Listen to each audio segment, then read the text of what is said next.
One of the first musical memories that I have is of listening to my grandfather, and he would sing these, they're called ganans, they're like Muslim hymns almost. It would have this undulation inside of it that would tell us how the time was passing, like a pulse, and it gave me a sense that we were safe. It was a beautiful sound and memory that I think I'll carry with me forever. So I was born in Hickory, raised just outside of Raleigh, but my parents were immigrants.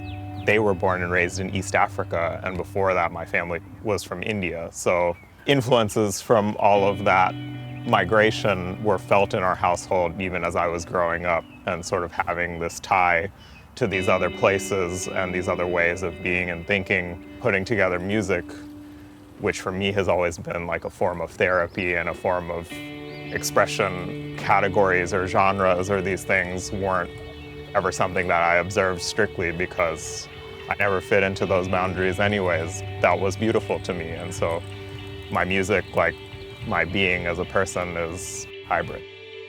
To kind of find a way of expressing this sort of very hybrid personhood that I was coming into, as a teenager. I was led by some teachers to music of John Coltrane and Thelonious Monk, both of whom are from North Carolina.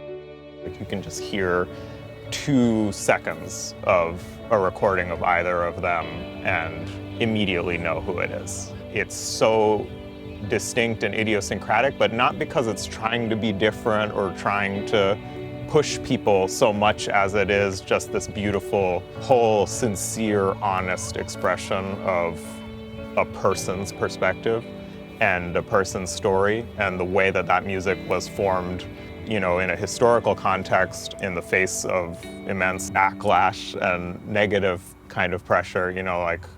It's a very inspiring and very American art form, and it's something that I carry with me always as like the pinnacle of inspiration. When I was in college, I also just realized that so much of what I was interested in about music was about connection. It was about empathy. Like when we hear a sound, there's a part of our brain that is imagining the human sort of actions that led to that sound being created.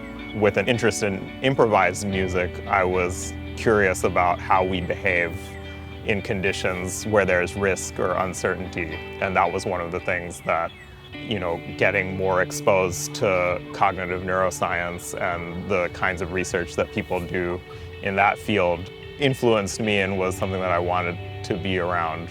Music and the psychological and cognitive and behavioral sciences are interested in what makes us think, what makes us feel, and how we connect to each other.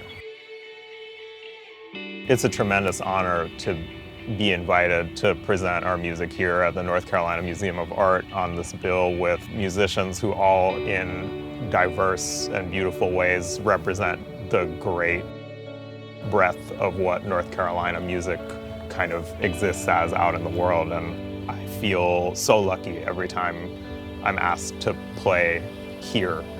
It's indescribable how stepping off the plane and just smelling the air here brings me back to so many beautiful and formative memories that shaped who I am and shaped the music that I make. So to be able to share it here with all of you is really special.